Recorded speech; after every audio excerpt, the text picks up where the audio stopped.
Kesempatan berkunjung ke Istana Negara untuk berdiskusi mengenai Kampus Merdeka dengan Bapak Presiden beserta perwakilan mahasiswa, dosen, dan juga industri. Sudah hadir bersama saya Bapak Presiden Joko Widodo, Rektor IPB dan Ketua Forum Rektor Indonesia, Bapak Profesor Arief Satria, Direktur Utama Telkom, Dirik Adriansyah, Direktur Utama dan Co-founder Tokopedia, Bapak William Tanuwijaya, serta perwakilan mahasiswi peserta program Kampus Mengajar, Ayu Sabrina, dari Universitas Diponegoro, perwakilan mahasiswa peserta program Bangkit, Christian Doksa Hamasyah, Universitas Brawijaya, serta Tessa Saraswati, penerima beasiswa LPDP S2 yang sudah menjadi alumni Yale University. Selamat pagi semua. Selamat pagi. Terima kasih sudah bersedia hadir di acara Bincang Kampus Merdeka ini. Luar biasa, saya sangat senang bisa menjadi host Anda hari ini. Untuk pertama mungkin izinkan saya menanya dulu ke Pak Presiden. Pak Presiden, apa kabar? Alhamdulillah baik, sehat, dan ya kita semuanya, kita ingin semua semangat. Sangat semangat Pak. Kelihatan meskipun dalam situasi pandemi. Betul Pak, memang kadang-kadang sulit semangat di situasi seperti ini, tapi kita harus melihat masa depan secara optimis Pak. Pak, apakah Bapak bersenang bisa berjumpa dengan mahasiswa berprestasi seperti Ayu, Christian, dan Tessa ini Pak? Iya, senang saya, artinya bisa mengupdate informasi apapun dari yang muda-muda ini, sehingga saya bisa mengikuti perkembangan ilmu, perkembangan zaman, perkembangan teknologi, semuanya saya bisa mengikuti. Kalau enggak saya enggak ketemu Tessa, enggak ketemu Ayu, enggak ketemu Christian, ketemu Pak Rektor IPB, bisa ketinggalan saya. Harus selalu menjadi pembelajar yang kuat, mengupdate selalu informasi, kemudian selalu mengupdate teknologi-teknologi yang baru, harus tahu. Harus Pak. Nah Pak Presiden, izinkan saya membuka diskusi hari ini Pak, dengan bertanya ke Bapak dulu. Pak Presiden, sebenarnya apa harapan Bapak terhadap kompetensi lulusan dari perguruan tinggi di masa yang akan datang? Seperti apa lulusan kita seharusnya Pak? Iya, yang pertama, lulusan kita harus sangat kuat dedikasinya untuk kemajuan bangsa, juga untuk kemanusiaan, juga untuk toleransi dalam kebinekaan. Itu watak yang tidak boleh ditawar. Yang kedua, lulusan kita harus memiliki karakter dan skill pembelajar yang kuat. Tadi sudah saya sampaikan, selalu belajar hal yang baru, mengupdate pengetahuan. Karena hal ini sangat penting, karena masa depan itu akan penuh dengan disrupsi, akan penuh dengan perubahan-perubahan yang besar. Kita tahu ini arus perubahan cepat sekali. Bahkan penuh dengan kompetisi. Tanpa belajar terus-menerus, ya, lulusan kita akan tertinggal oleh perkembangan iptek yang sekali lagi perkembangannya sangat pesat sekali. Yang ketiga, lulusan kita bukan hanya mempunyai kemampuan akademik, tetapi juga memiliki kemampuan inovatif, kemampuan inovasi yang kuat, dan juga mampu menjadi problem solver terhadap masalah-masalah sosial yang ada di masyarakat. Karyanya bukan hanya karya ilmiah, tetapi juga karya yang memecahkan masalah sosial melalui pemanfaatan teknologi, melalui inovasi, dan juga kewirausahaan. Kemudian yang keempat, lulusan kita harus menguasai iptek yang terbaru. Iptek tapi yang terbaru. Mungkin saja iptek terbaru itu belum dikuasai oleh kampus, maaf Pak Rektor. Bisa saja. Tapi sudah berkembang di dunia industri. Oleh karena itu, keterlibatan industri dalam pendidikan di kampus sangatlah penting. Juga kerjasama antar kampus untuk mempercepat proses pengembangan dan penguasaan iptek terbaru. Dan yang kelima, lulusan kita jangan hanya siap mengisi lapangan kerja, tetapi juga mampu menciptakan lapangan kerja. Ini pentingnya pendidikan kewirausahaan dan juga interaksi yang intensif dengan dunia industri menjadi kunci yang penting bagi karya-karya inovatif bagi lulusan-lulusan kita. Saya rasa itu. Nah, sekarang saya mau gantian bertanya ke Mas Menteri. Nih, apa yang telah dilakukan oleh Mas Menteri untuk mencapai visi SDM unggul melalui program Kampus Merdeka? Terima kasih Pak Presiden. Banyak sekali Pak yang sedang dilakukan dan telah dilakukan.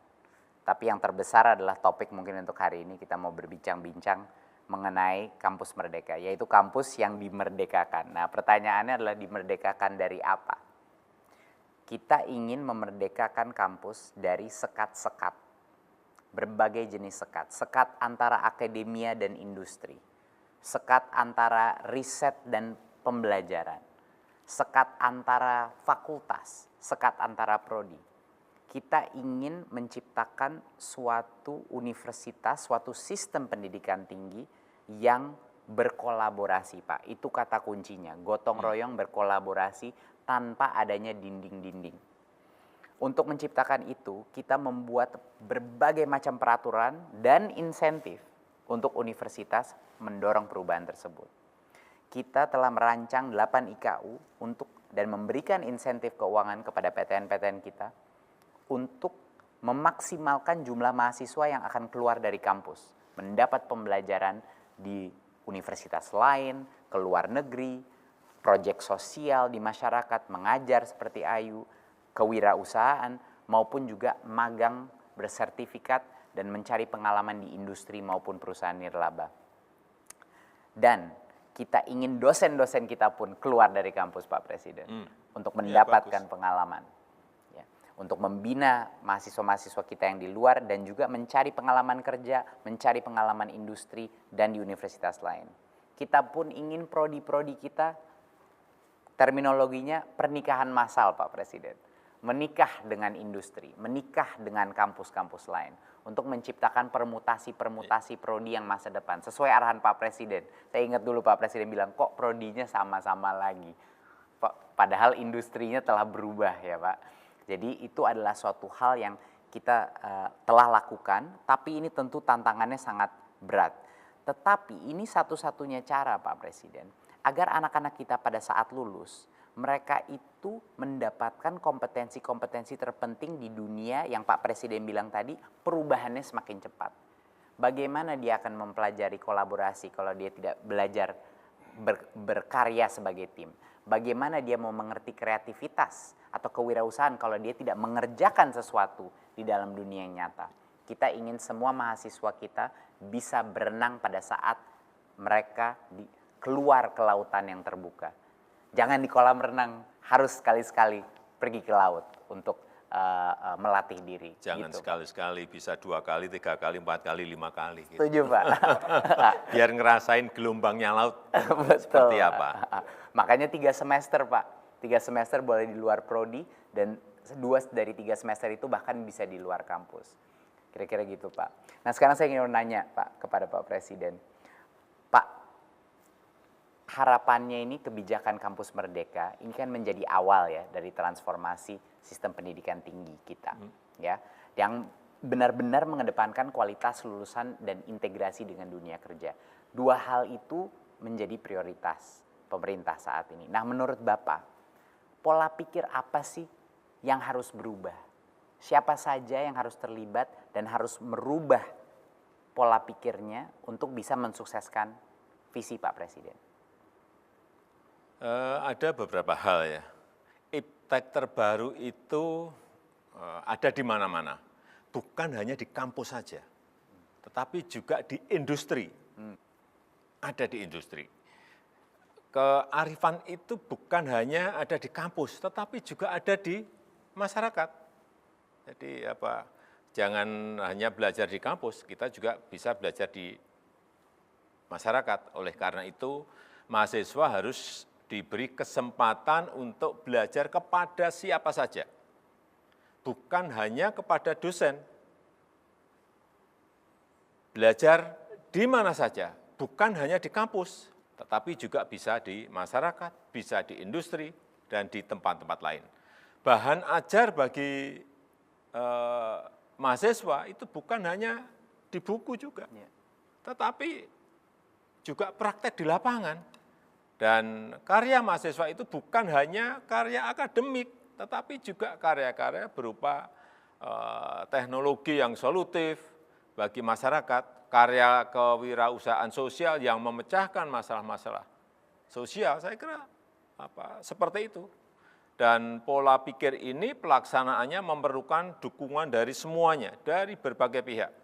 Pertama, kampus harus memberikan kesempatan kepada mahasiswa untuk belajar kepada siapa saja, tentang apa saja.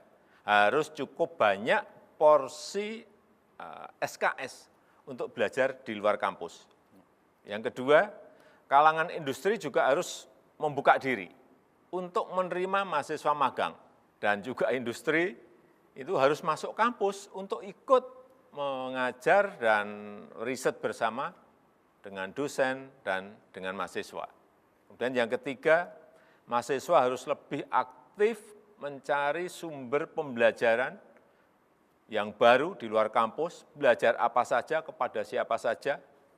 Dengan perkembangan teknologi digital sekarang ini, hal tersebut saya kira lebih mudah dilakukan. Dan yang keempat, saya minta kepada jajaran kabinet, pemerintah daerah untuk mengembangkan ekosistem, ini yang penting sekali, mengembangkan ekosistem yang kondusif bagi Merdeka Belajar. Dan bagi program kampus Merdeka ini. Dengan ekosistem yang baik, kemudian akan muncul antusias dari semua pihak yang saya harapkan ini bisa berkelanjutan dan terus meningkat. Siap Pak Presiden, terima kasih untuk penjelasan.